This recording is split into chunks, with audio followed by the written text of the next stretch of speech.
Assalamualaikum warahmatullahi wabarakatuh. Perkenalkan, saya Arinul Haq dengan NIM 04211133360. Pada kesempatan kali ini, saya akan menjawab soal ujian tengah semester mata kuliah statistik untuk akuntan, yaitu terkait dengan penggunaan uji statistik. Nah, di sini saya menggunakan software Excel sebagai alat untuk melakukan uji statistik, dan saya menggunakan 5% sebagai alfa dalam uji statistik kali ini.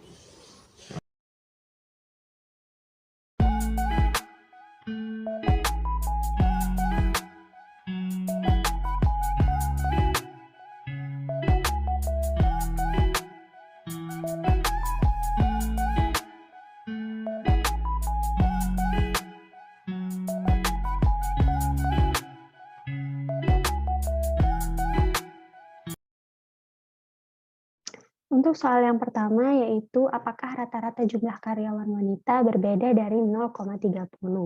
Nah, untuk menjawab pertanyaan ini diperlukan uji statistik yaitu one sample t-test.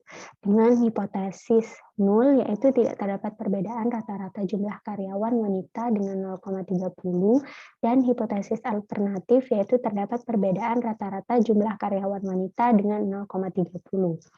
Nah, setelah dilakukan uji one sample t-test diperoleh nilai p-value yaitu senilai 0,000 di mana nilai ini itu kurang dari 0,05 atau 5% yang merupakan alfa yang kita gunakan.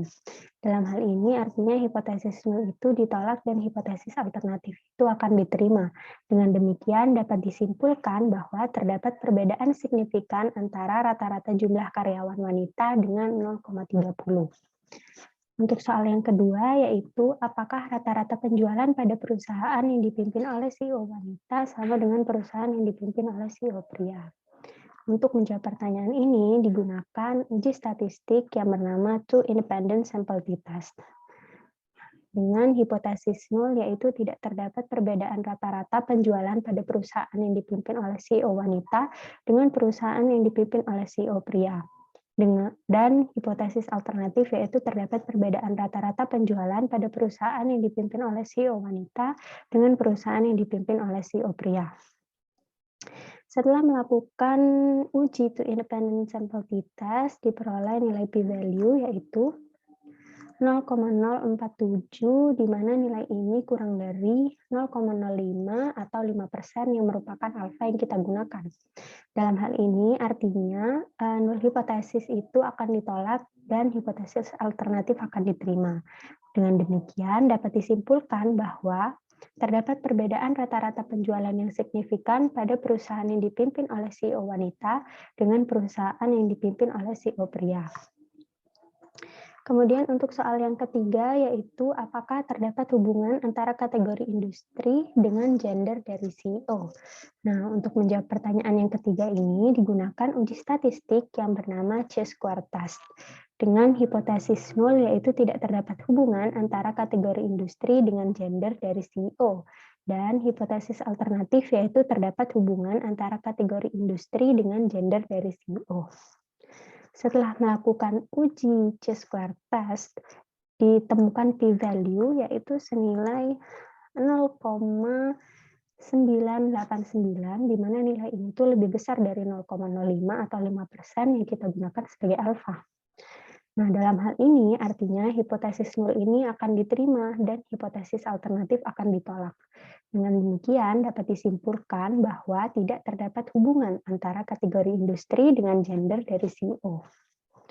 Dan pertanyaan yang keempat atau pertanyaan yang terakhir yaitu apakah rata-rata penjualan sama dengan rata-rata anggaran pemasaran? Untuk menjawab pertanyaan ini digunakan uji statistik yang bernama Peer t-test dengan hipotesis yaitu hipotesis 0 tidak terdapat perbedaan rata-rata penjualan dengan rata-rata anggaran pemasaran dan hipotesis alternatif yaitu terdapat perbedaan rata-rata penjualan dengan rata-rata anggaran pemasaran. Setelah melakukan uji peer t-test diperoleh nilai p-value yaitu senilai 0,000 di mana nilai ini kurang dari 0,05 atau 5% yang merupakan alfa yang kita gunakan. Dalam hal ini artinya hipotesis nol itu akan ditolak dan hipotesis alternatif akan diterima. Dengan demikian dapat disimpulkan bahwa terdapat perbedaan signifikan antara rata-rata penjualan dengan rata-rata anggaran pemasaran. Demikian hasil uji statistik yang pernah saya lakukan.